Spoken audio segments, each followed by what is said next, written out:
Hey traders, one of the things that we always talk about in our trading room is strategies, approaches, ways that we can look to try to create an edge in our trading plan. There's no guarantees in the marketplace, but there certainly seem to be opportunities, approaches, or strategies that we can use as individual traders to give us a little bit better than that 50-50 probability of just simply buying or shorting something. And that's what we're looking for, is ways to create an edge. I got one for you here today that we're going to be adding to our portfolio mix.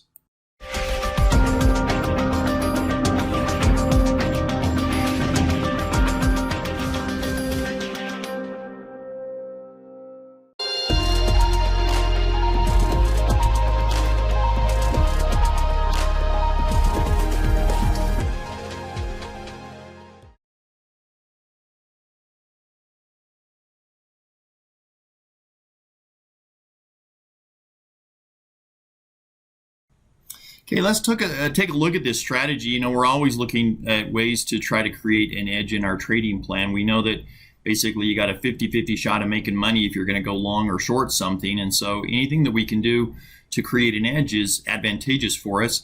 And this is one of the strategies that we're looking at implementing here.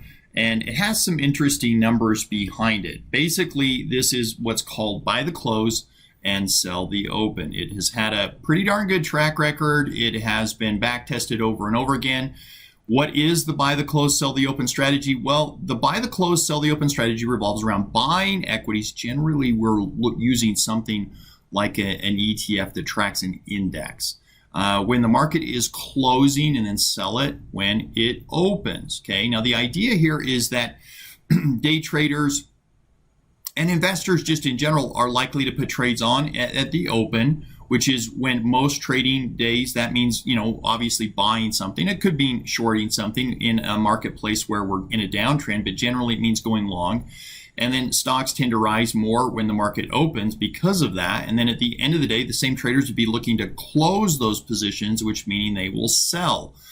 And they do that for several reasons. Number one, they either want to book a profit, but probably more importantly, they're looking to take off overnight risk.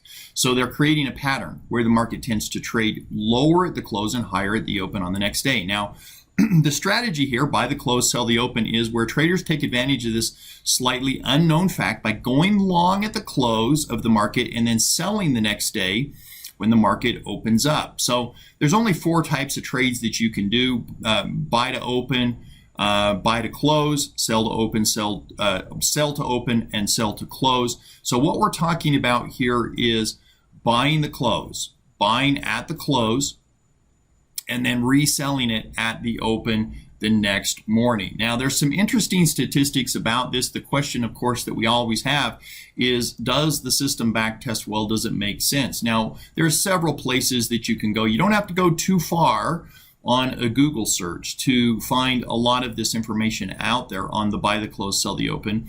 But Bespoke Investment Group is probably the group that is credited with really popularizing this strategy. And they use the SPY. You could use the Qs, you could use really any index that you choose to, but the SPY is the most popular. It does track the S&P 500, and the strategy over time does clearly seem to work. Now, there are periods of time where it doesn't, where the market is trending down, but generally speaking, over the longer period of time, it does seem to work. They compared the alternate strategy also, which is, obviously buying the open and selling the close. And there is a clear indication that on average, stocks do trend lower towards the end of each trading day and upwards when the market opens up. So you can see this is going back to the inception of the SPY, 1993. And obviously, there are periods of time with this strategy of buying the close, selling the open. There are times where it doesn't make money. That's very clear that there are going to be times where the strategy doesn't make money. But over the longer periods of time, it does seem to dramatically outperform the opposite approach, which would be to buy the open and sell the close. So there does appear to be a very clear bias And again, when we're looking at setting up investment strategies, that's all we're really looking for is something that doesn't give us a guarantee or give us a crystal ball. We know there's no promises or guarantees of profits in the marketplace, but if we can find an edge, it's always something that's interesting for us. So it does seem to work. There is, again, an example here you can see of 2020. 2020, we had a drawdown in the marketplace, and you can see here where buying the close and selling the next open didn't work. The red line there would be buying the close and selling the open versus buying the open and selling the close. That was a downturn in the marketplace versus just the full day. The purple line here would be just doing nothing essentially. So there are periods of time, obviously, when it's not going to outperform, but generally speaking, over the long haul, this should give you an edge, give us a trading advantage. Again, that 2000 downturn, it definitely gave us a little bit more of a challenge, and bear markets can do that. But the interesting thing about this is if you look at the overall time frame there from March through September, which was sort of the ugly period, we buying the close, selling the open, it did actually work out quite well. So again, it's not something that you can necessarily look at on a day-to-day basis. It's going to, I think, be more akin to our AST program, which we sort of look at on a month-in, month-out basis. But it does give us some interesting ideas. Now, our goal, as is always the case, and that's certainly been the case with our AST program, is to really focus on how we can attempt to build an edge into our trades. Again, we don't have a crystal ball. We don't know what the market's going to do, and we are very cognizant of the fact that there are no guarantees in the stock market. But we know if we can build an edge into our trading, that we have a better than average chance of success. So our approach to using this buy the close, sell the open strategy is that we are going to use the ticker symbol SSO. SSO is the ProShares ETF, tracks the S&P 500, and it's leveraged 2 times. Now, this should just take the disparity that we've seen over and over again with backtests and just exacerbate that. It should make the disparity even bigger. So number one, we're going to use a leveraged vehicle here. We're going to use the ticker symbol SSO. Number two, SSO does have options, and it has options that are weekly options. And so that means that each Friday we have the opportunity to do a 0 DTE trade on this position. And we will cover these positions once a week. So once a week we will cover these positions. So most likely what this would look like would be every Thursday when we come in on the Thursday and we buy the close, we are going to sell a covered call for that next day, for that Friday expiration. So on Thursday, we would cover it with a covered call position. That's going to give us some guaranteed income. Again, it doesn't guarantee us a profit, but it does guarantee us an income stream that we wouldn't otherwise have. So these two items together here, that's hopefully going to give us our edge in the strategy. Using a leveraged vehicle, using something that has weekly options on it that we can initiate on once a week. So this would be a 4 times a month approach that we would be using. That leverage should exacerbate the disparity between this approach of buying the close and selling the open versus selling the close and buying the open. It is a very commission-friendly strategy because these are ETFs. We don't have any commissions on those. We'll have a little bit of a commission each Thursday on the covered call position, but otherwise it's a very commission-friendly strategy. It's pretty efficient in terms of our use of capital. So I thought that this past week in our trading room, it was interesting, our results. We had several days where we were able to double dip on our 0 DTE trades. And it was a tough week. It was a great week. We were very profitable on the week, but it was a little bit difficult week to trade. And so I traded small. So a lot of times where I'm trading $15,000 to $30,000, I was using $4,000. And so we would get into a trade, $4,000. Normally, a perfect capture would be somewhere around $400 or a 10% return.